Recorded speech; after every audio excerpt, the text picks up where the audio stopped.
go into rivers in that area, there's different animals that live there, there are different, you know, fish that live there. It's a different place, it's a world. And it's not salty and it's not sweet. It's something in the middle. The Barzakh is that. It's a combination of both.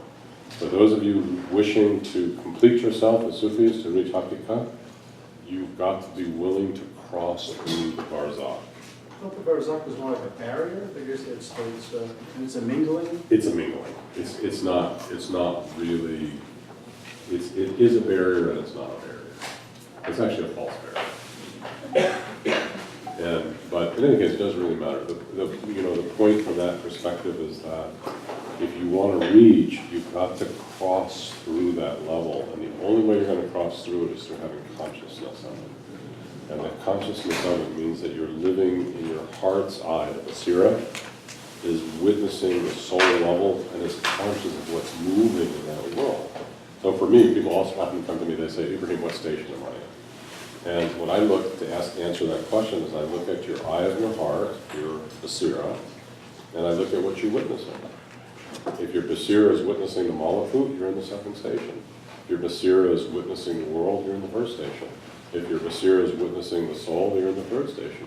If your Basira is witnessing Haq, you're in the fourth station. It's very easy to determine your station by looking at what your soul sees. You see?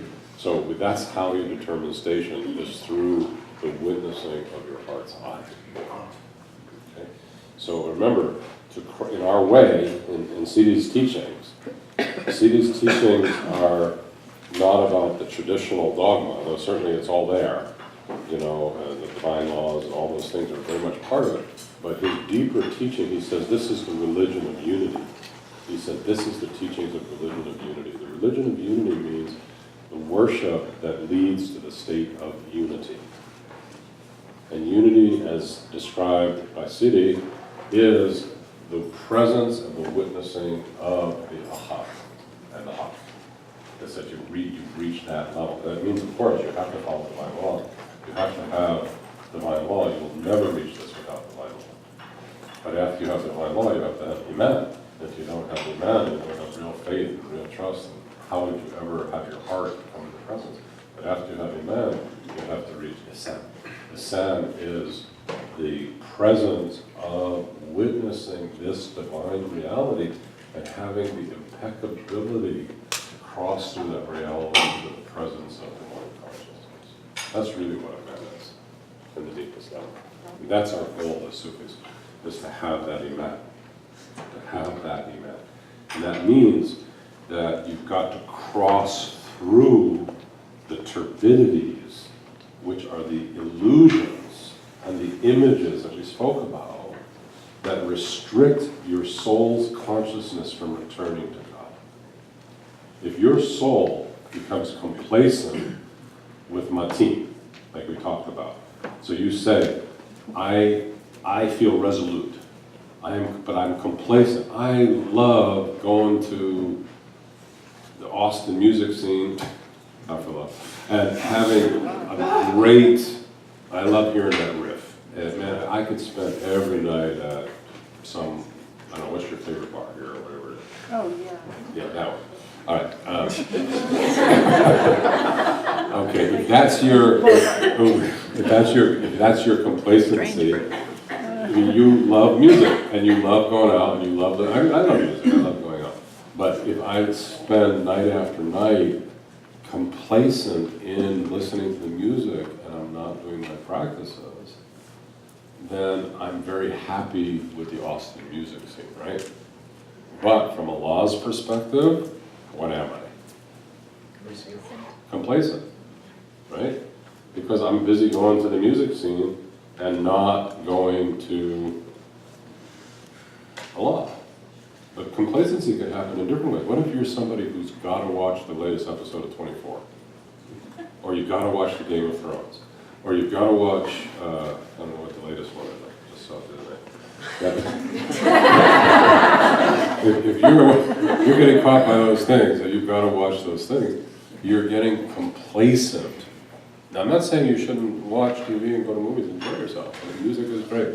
But if you are not following Allah in the deepest place, there's a complacency. That willingness to be complacent is the veil of light of Mati. In this case, you're not being resolute. You're not, resolute is what? The ability to stay focused on your goal and not turn from it. That's resolute, that's Mati. You stay on your goal, you stay with it, you don't turn from it.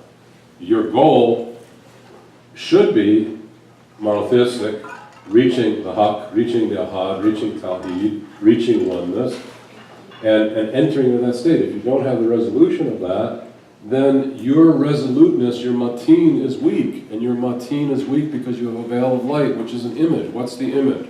The image is, maybe as a child, when you were trying so hard to tie your shoes, and your dad came in and said to you, you'll never learn to tie your shoes, you just don't have it. And you think, oh, big deal, that is a big deal. But you know what, for that child, that was a big deal. That child in that moment lost its confidence. That image of the dad putting the child in that way, the child began to believe that he couldn't do it. He created a veil inside the consciousness of that soul. That soul now believes it cannot tie its shoes, but it also cannot learn math, it also cannot learn calculus, it also cannot get into college, it also cannot get a PhD. And the whole life emanates from that one crazy comment because the child did not have the dexterity at 2 years old to tie its shoes. It needed to wait a year. Stupid thing, I mean, it's like not a big deal, but it was a big deal for the child. Okay, we all have that, and so we don't. And when don't we have it? When we make Kalma. Okay, so each person has their place where they don't arrive. Allah's role with you is He's going to show you your limitations. In other words, some of you might be resoluteness. Some of you are very resolute. You're type A overachievers. You've got lots of resolution. But when it comes to wadud and love, you miss that line. Okay, and so when you try to learn love, you have trouble with it because you don't know it. Why? Because very deep down inside, when you were born, and you were supposed to be climbing onto your mom's chest to get the breast, your mom decided she didn't want to breastfeed. And so the child never got the breast, never got the connection, never felt the milk flowing out of the mother's breast, never felt the warmth of that love. That child now never learned wadud. Deep in its being, some quality of wadud was not established. That lack of establishment creates a veiling of al-wadud. Okay? In many cases, by the way, breast cancer is very much about issues of wadud and milk and bonding with the mother and lack of bonding with the mother and all those type of things. Breast cancer is endemic in Western population today. It's the major form of cancer in women, is breast cancer. And what's it really about? The inability to accept the milk of divine existence at some level of their being. Doesn't make them wrong. They haven't done anything wrong. Maybe they were a child and didn't get the milk, but they didn't do anything. But they have the imprint, and they have to deal with it. They have to deal with it. So how do you heal breast cancer? You take them back to milk. You teach them to give the milk and receive the milk. And the milk of Allah, the milk of God, the milk of Layla, the milk of divine feminine, the milk of the oneness, you teach them to accept that. And in that acceptance, their breasts open, and they may not have the need for cancer. It falls away. And we've seen that many times, in many, many cases of healing breast cancer in this way. Nothing more than that. And just getting those teachings down, that changes. Stage 4. Stage 4 metastatic cancer this way. So it does work, not always, but it does work frequently. Okay. All right, so now let's go back. We're going to continue with the reading. The reading is what? How we cross the Barzakh. The way we cross the Barzakh, which is the third station, to reach the fourth station of Hakika, is through traveling through the qualities. The ability to travel through and clean these turbidities. Okay? And at the final level, the final teaching, here, before you cross, is called the gathering. I call it the gathering. Not the gathering of that movie, but the gathering of the good and evil in your being, where you balance the good, and you balance the evil, and you balance the good, and you recognize that both of them are part of creation, and you transcend both. That's the final level of the third station. You return the qualities until you gather good and evil together, you understand the balancing of good and evil, you hold them and recognize that neither one of them are truthfully the reality, and in that moment you surrender both of them, and in the surrendering and releasing of both of them, your being opens up into witnessing the truth, and you enter into the fourth station, and you reach what we call unity consciousness, but it's also enlightenment. You reach enlightenment, first stages of enlightenment, and you also enter in your mind, and you simultaneously enter into the stages of unity consciousness in your heart. Unity consciousness means being aware of the reality of God, the Mohammedan reality. The Mohammedan reality is nothing more than the enlightenment of the heart. It's the heart turning to the realization of the divine. To witness. And this is the goal of the fourth station, for people to reach that. And of course, there are many stations beyond that. It's not the end of the game. It's actually the beginning of the real game, the beginning of truth, right? But it is the station that Sufism is aspiring to, and which all of us should be aspiring to. Okay, so he goes on to say, this is on page 58, if you then look fairly and with compassion at yourself, you will see that your need for repentance is greater for your need for food, drink, and shelter, because the sins veil you from beholding the unseen and stand between you and the beloved. Okay, now this is a big deal, because in traditional Islam, for example, to see the unseen is kind of a big question. Can you really see the unseen? Does the unseen really exist? But this is a kind of a misunderstanding, because the unseen is all the reality of the hidden worlds. And of course, the only one that has knowledge of the reality of the hidden world is God. So nobody can really see the unseen except God. But people can see fragments of it. People can see fragments of the unseen. So fragments mean rays, pieces. So yes, there are times when Umar says, I can see, I saw Allah. He wasn't speaking in his mind. It wasn't an intellectual thing. He saw something. He didn't see it with his physical eyes. He saw it with his heart. But he saw. If you look deep, he saw something. He saw light. If you read many Sufi masters, they will say to you, I have seen the throne of God. I've seen the reality. What are they seeing? What have these people seen? Is it just an illusion? Is it a hallucination? Or are they really seeing something? There are people who can see the future. Prophet Muhammad ﷺ saw the future frequently. He saw what was going to come into being. He spoke. He said, this is back 1,500 years ago. He said, he came up one day, he walked for Fajr prayer, the early prayer. He walked in, he said, today I have had a major vision. And he spent from Fajr to Dhuhr prayer, which must be 5-6 hours, speaking about ending times.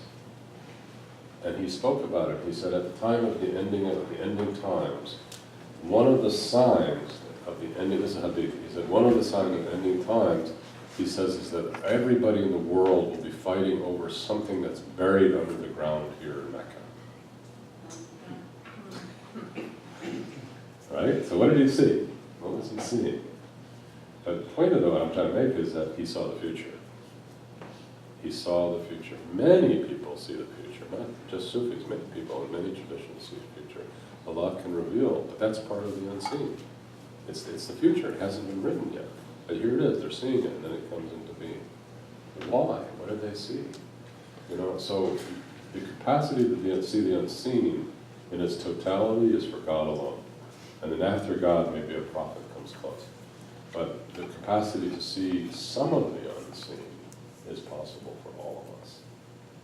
Now, is it possible to make illusions about the unseen? Absolutely. Can Shaitan cover up the unseen and project illusions into your consciousness that can confuse you? Without doubt.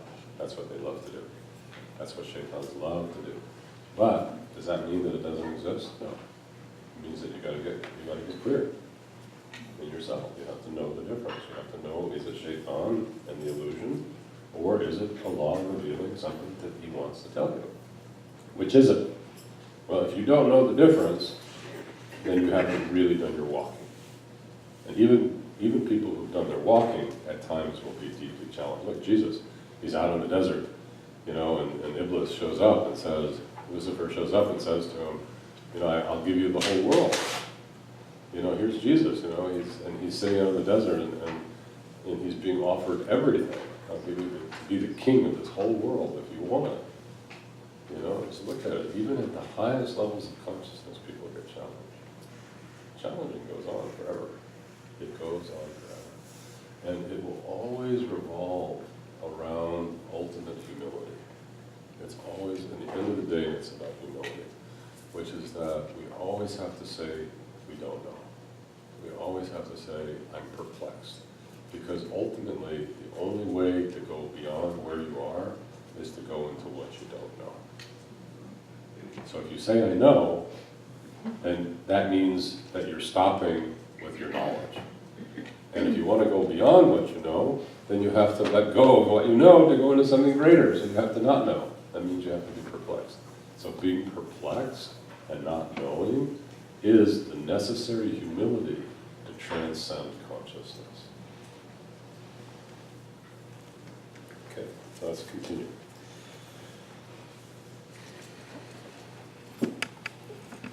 The greatest veils between the slave and his lord are the veils of sin, because they are made of darkness.